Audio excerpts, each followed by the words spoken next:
नमस्कार प्रिय दर्शकों, आप देख रहे हैं ज्योतिष मंत्रा। प्रिय दर्शकों, आज के समय में छोटी छोटी बातों पर लोग शत्रुता और वैर मन में पाल लेते हैं। कई बार शत्रुता इतनी बढ़ जाती है कि बात थाने तहसील और कोर्ट कचहरी तक चली जाती है और वहाँ शत्रुता के साथ साथ धन की भी हानि होती है। ऐसे में दिन का चैन, रात की नींद दोनों खराब हो जाते हैं। जब जब कोर्ट की तारीख होती है उस दिन तो एक एक पल भय और आकांक्षा से आक्रांत होता है कि पता नहीं क्या होगा। कई बार तो बिना किसी गलती या दोष के भी सजा भुगतनी पड़ जाती है या दंड मिल जाता है, तो वह समय और भी अधिक पीड़ादायक होता है और शत्रु बाधा के कारण पूरा परिवार बिखर जाता है। कई बार परिवार के सदस्य बदली हुई परिस्थितियों के लिए एक दूसरे पर ही दोषारोपण करने लगते हैं। अनेकों अनेक उपाय के प्रयास के बाद भी कोई सफलता या समाधान नहीं मिल पाता और परिवार में फूट पड़ने लगती है। तो ऐसे में माँ ज्वालामुखी का ये मंत्र प्रयोग आपको उम्मीद की किरण दे सकता है, क्योंकि जब आप परेशानी में हो तब यदा कदा रिश्तेदार मित्र सभी दूरी बनाना शुरू कर देते हैं। तब आपको एक बार इस मंत्र का अनुष्ठान अवश्य कर लेना चाहिए। यकीन मानना, आपको शत्रु से मुक्ति और राहत जरूर मिल जाएगी।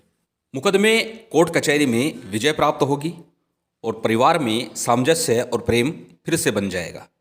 मंत्र अनुष्ठान की विधि को जानते हैं उससे पूर्व आप लोगों से एक निवेदन करना चाहूँगा कि आप अपने प्रश्नों के लिए व्हाट्सअप करें, फ़ोन ना करें, क्योंकि दिन के समय व्यस्तता के चलते मैं आपके फ़ोन को पिक नहीं कर पाऊँगा, कि फ़ोन मेरे पास नहीं होता, फ़ोन ऑफिस में होता है, व्हाट्सअप चलता है और व्हाट्सअप पर आपको रिप्लाई अवश्य मिलेगा।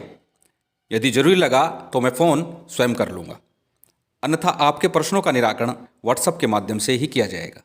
चलिए जानते हैं मंत्र को। मंत्र आपकी स्क्रीन पर। ओम ह्रीं श्रीं ज्वालामुखी मम सर्वशत्रु भक्ष्य भक्ष्य हूम फट स्वाहा। ये मंत्र है। मंत्र बहुत अधिक बड़ा नहीं है, छोटा सा मंत्र है, दैवी मंत्र है। माँ भगवती की आराधना के लिए एक बात शास्त्रोक्त रूप से कही जाती है कि भगवती की आराधना के लिए वैसे तो किसी विधि विधान की आवश्यकता है ही नहीं। क्यों? कि भगवती की आराधना के लिए सबसे जरूरी चीज़ है और वो है विनती, प्रार्थना। कहा जाता है कि दुर्गा स्तुति प्रसन्नो भवेत्। माँ भगवती जो है स्तुति से प्रसन्न हो जाती है और दुर्गा सप्तशती पूरी तरह से दुर्गा स्तुति ही है। और ये मंत्र माँ ज्वालामुखी का साक्षात स्वरूप है, जो सर्व प्रकार के शत्रुओं से निवारण के लिए माना जाता है और हर प्रकार की शत्रु पीड़ा और भय को दूर कर देता है।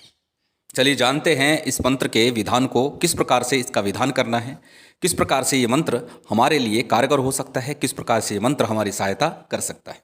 यदि आप इसका अनुष्ठान करते हैं तो किसी भी रविवार या मंगलवार से इसका अनुष्ठान आप कर सकते हैं।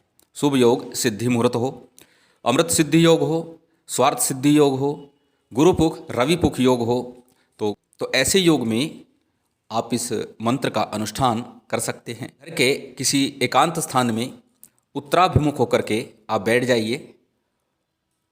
वस्त्र संभव हो तो लाल रखिएगा, अन्यथा साफ स्वच्छ वस्त्र धारण कीजिए। काले और नीले वस्त्र नहीं पहने। हालांकि शत्रुकृत कार्य के लिए काले नीले वस्त्रों का विधान तांत्रिक क्रियाओं में होता है, परंतु ये मंत्र वैदिक भी है और तांत्रिक भी, परंतु इसमें लाल वस्त्रों का विधान है। लाल वस्त्र ना हो तो स्वच्छ साफ कोई भी वस्त्र हो सकता है। दीपक के स्थान पर गूगल लोमान की धूप जला करके भी रख सकते हैं। चौकी पर पट्टे पर सम्मुख माँ भगवती महिषमर्दनी का चित्र हो, ज्वालामुखी का चित्र हो, या महिषासुर का मर्दन करते हुए ऐसा चित्र हो, या भगवती चामुंडा का चंडमुंड का संहार करते हुए माँ कालिका का, दुर्गा का चित्र हो। कोई भी रौद्र चित्र यहाँ पर लगाना है माँ दुर्गा का, भगवती कालिका का चित्र नहीं लगाना है। रौद्र रूप में कालिका की पूजा घर में नहीं होती, लेकिन माँ दुर्गा का महिषमर्दनी के रूप में आप चित्र लगा सकते हैं, जिसमें महिषासुर का मर्दन किया जा रहा है। अब सर्वप्रथम हमेशा की तरह फिर कहूँगा, बिना संकल्प कार्य न विद्यते। संकल्प के बिना कोई भी कार्य सफल नहीं होता। तो पहले संकल्प लीजिएगा, अपना नाम, अपना गोत्र, अपना मनोरथ स्पष्ट कीजिएगा कि किस कामना से, किस कार्य के लिए आप इस मंत्र का जप कर रहे हैं। उसके पश्चात में पंचदेवों का पूजन कीजिएगा। पंचदेवों में कई बार बता चुका हूँ, गणेश जी गुरुदेव, कुलदेव, पितृदेव, स्थान देव होते हैं, उनका पूजन। तत्पश्चात भगवान शिव का और माँ दुर्गा का पूजन करना है। तत्पश्चात इस मंत्र का 3 माला का जप नित्य प्रति करना है। नवरात्रि में ये करें तो निश्चित ही शीघ्र अतिशीघ्र आपको लाभ दृष्टिगोचर होगा। जप के समय रुद्राक्ष की माला से या काले हकीक की माला से या फिर आप रुद्राक्ष और शफटिक दोनों की मिली हुई माला से इसका जप कर सकते हैं। जप के समय आपके मुख में एक लौंग होनी चाहिए। एक लौंग को अपने मुख में अपनी जीवा के नीचे रख करके तब इस मंत्र का आपको जप करना है। रविवार और मंगलवार जो भी इस जप काल के मध्य में पड़े उस दिन शत्रु के नाम का, जिसके साथ कोर्ट कचहरी या मुकदमा चल रहा है, उसके नाम के जितने भी अक्षर हैं, जैसे मान लीजिए नाम हो गया मोहनलाल, तो मोहन लाल इसके अंदर कुल मिलाकर के 5 अक्षर होते हैं कि पूर्ण अक्षरों को लेना है, आधे अक्षरों की गणना नहीं करनी है।